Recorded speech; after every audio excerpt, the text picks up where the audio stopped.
recently had a problem where a dishwasher would fill with water and drain, but when it tried to spray during the wash cycle, all you'd hear is a hum. Spraying of the water would not occur. There's plenty of good YouTubes on how to disassemble your dishwasher to get to what's called the chopper assembly, which is a drain. And I won't redo that because you can watch one of those. They're very good. But I wanted to show you what happened is there's broken glass that fell into the chopper. So a glass had broken, or some kind of window glass. It almost looks like tempered glass had broken and fell into the chopper.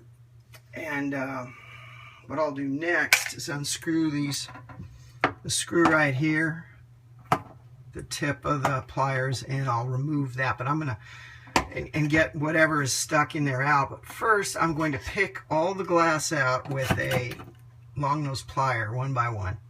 So I don't want to cut my finger, and I don't think that would work as good anyway. So I just wanted to report that when it went to spray, you wouldn't hear the water run, but you'd hear the slight hum. But it filled fine, and when you canceled the wash cycle, it would drain fine. But as you can see, glass will completely lock the chopper. So it won't have a weak spray, it'll have no spray. So if this happens to you, you may have glass or a screw or something hard stuck in that chopper, and that may fix your problem.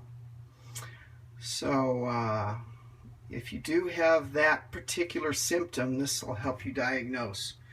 Or again, I'll summarize. It will fill with water, it will drain, but when it goes to rinse, you just hear a slight hum because that motor that runs the pump is completely locked with glass. So I hope this helps you diagnose and fix the same problem you might have with your dishwasher. Take care.